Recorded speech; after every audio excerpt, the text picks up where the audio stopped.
Three.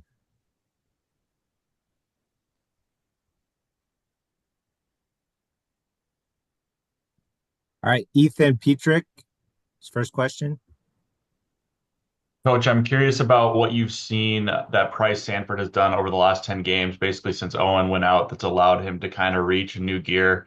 He's averaging 10 points per game and he's plus 23. I believe he leads your team in plus minus over the course of those 10 games since you lost Owen.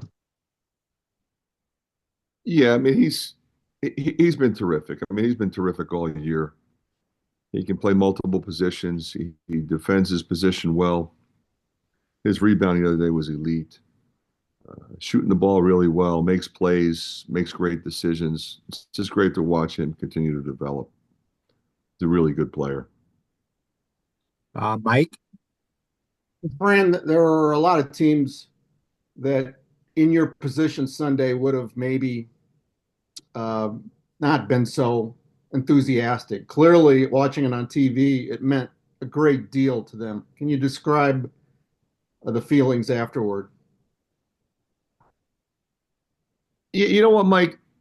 They have been like that every game all year, and I think you've seen that as well. Clearly, more at stake with that particular game, uh, for obvious reason. But I mean, they were locked in. But I've been proud of them all year in that regard. But when you work as hard as they have and continue to fight and compete, and then beat a really good team on the road, it's a great feeling. So in the locker room, and you saw it spill onto the floor a little bit, they were really excited and looking forward to the next challenge Wednesday. Tom. And you were pretty praiseful of Lajay after the game. What have you seen in his development taking over for Owen in that spot? It was a tough spot for him to jump into. Yeah, he's a tough kid, and he's smart, and he works. He's physical. His defense and rebounding coming down the stretch were really special. Made a big hoop. Uh, Made a really good play out of the short roll in the first half. He just keeps getting better. I'm really proud of him, and not surprised because he's just a special young guy. David. Yeah, Fran, it just seems like Bruce Thornton has gotten better year over year. I mean, he's shooting the three ball incredibly efficient this year. I guess what have you kind of seen from him over the last couple of years that's allowed him not to break out, quote unquote, but just how he's just steadily improved? Yeah, he's a guy that from the beginning. I mean, he was one of the best players in our league. Didn't play like a freshman when he was a freshman. Started from day one. Uh, Tough guy, smart, versatile, plays both ends, and I think leads in a very positive way. And when you have a guy like that, it's a game changer for everybody else. So I mean, he just has a real good ability to engineer victory with his intellect and his toughness. And I think anybody that plays them obviously has to focus a lot on him. Tyler. Hi, Fran. Didn't think about asking this after the game, but when Jawan Gary was obviously very emotional coming off the floor, but to see your guys, kind of embrace him and in a, effort of sportsmanship, I guess just what was kind of going through your mind when you saw that happen? You know what, Tyler? Just proud of him. It's competition is fierce. Uh, both teams knew what was at stake. Everybody knows the emotion that goes into your last game at home. There's a guy who's really been a good player his whole career, but was hurt last year. Came back and had a spectacular senior year. And it all comes to an end. And it's been an incredible journey for him. So, yeah, we're going to compete. We're really going to challenge each other in every way possible on the floor, but there's going to be a mutual respect there. We respect their program. I respect Fred. I've known him a long time. We've had great games against them. We won this year, but we have lost. But it's all about the competition. It's all about the journey.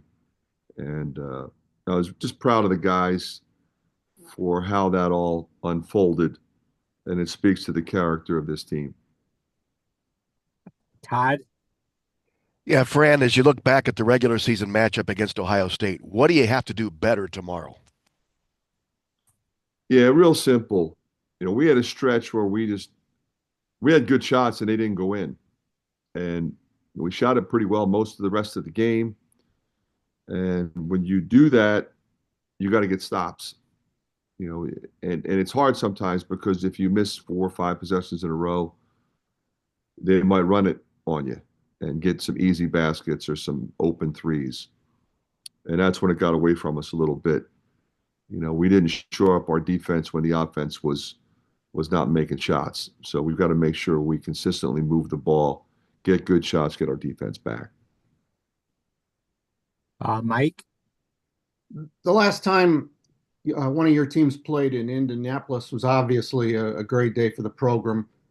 What are the lasting images or memories you have from those 4 days? That was a special team in terms of versatility, intellect, and toughness. Special group to be a part of, but incredibly professional approach, Mike. I mean, just locked in. Win 4 games in 4 days against 4 really good teams. Beating 2 teams from Indiana. Had leads, lost leads, came back, and closed out games. That team was really good at that. Bohannon and Connor in particular with Keegan.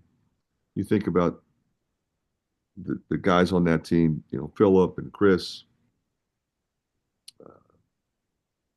I think back to that team and how special they were together. Joe Toussaint was great. And everybody contributed. I think Joshua Gundele was terrific in the championship game. It's just Payton Sandfort was huge. He was only a freshman, and he was so good. It was fun to watch him develop there. And that's, I think, your hope as a coach is to get a team that knows and understands that.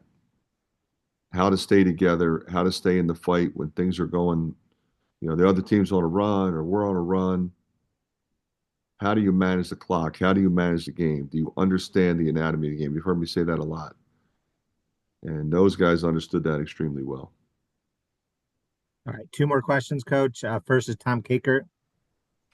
And I think I know the answer to this, but I know you were going into this planning on 5-5 and getting the NCAA tournament. But in the event that doesn't happen, do you guys anticipate playing in one of the 2 postseason tournaments? And do you know what that selection process is like now with the Crown in that mix? Yeah, I would expect us to be playing for sure. And I don't know that I can answer that question specifically, Tom. But I would expect us to be playing. All right, final question, Coach. Tyler. This is just a more general basketball question, but as someone who is a respected, offensive mind, what do you, from an X's and O's standpoint, what makes good actions offensively? Well, there's a number of things, starting with 5 players who are committed to winning and understanding that we're going to try to move the ball effectively to score. It's not about me, it's about us. All right, so that's number 1. Do you have unselfish guys that have one goal in mind, is that how can we score? All right, the second is you have to have feel and understanding, because teams play defense a certain way. They might change throughout the course of the game, how they play in ball screens, how they play in dribble handoffs. Are they over at the midpoint? Are they up X on the O deny. Are they doubling the post? Are they not doubling the post? And these are things that guys have to be able to read in real time and then make accurate decisions as to whether or not I'm going to drive it, shoot it, pass it, move it. Do we have an advantage because they switched and now you got a 6'11" guy, guarding a small guy that can take him off the bounce? Do you have a matchup that you like?